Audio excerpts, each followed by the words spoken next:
তাহলে আজ সেই দিনটা চলেই এলো বল। আজ তুই সারা জীবনের জন্য অন্য কারোর হয়ে যাবি।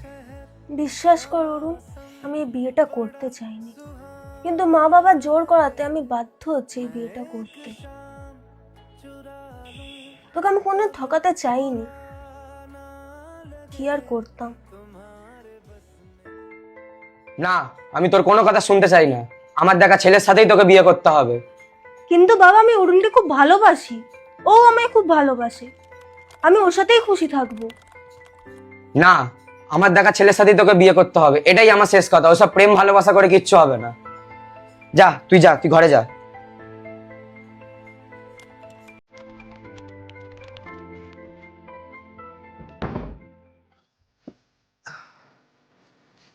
যাই হোক, তুই ভালো থাকিস, তোর নতুন জীবন অনেক সুখের হোক। তোর জন্য আমার মনের দরজা সবসময় খোলা থাকবে, বুঝলি? তুই শুধু ভালো থাকিস। আসছে।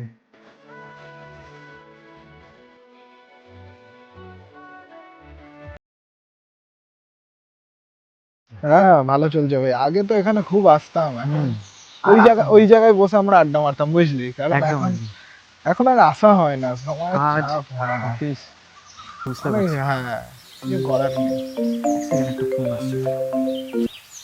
হ্যালো, মানে কি হয়েছে?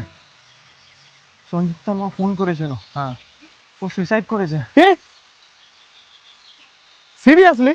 হ্যাঁ ভাই, তুই ফোন লাগা, তাড়াতাড়ি ফোন লাগা।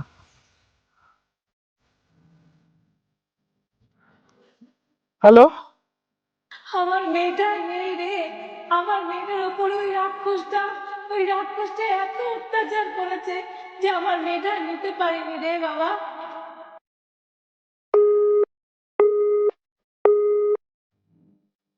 ওই যে এতদিন ধরে চলে আসছে আমাদের সমাজে সেই পুরনো মানসিকতা, মেয়ে বড় হলেই তাকে বিয়ে দিতে হবে, তার ইচ্ছে না থাকা সত্ত্বেও।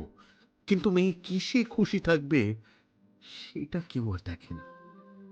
এবার অন্তত মানসিকতাটা বদলাও, কারণ আজ যেটা ওর মেয়ের সাথে হচ্ছে, কাল কিন্তু সেটা তোর মেয়ের সাথেও হতে পারে।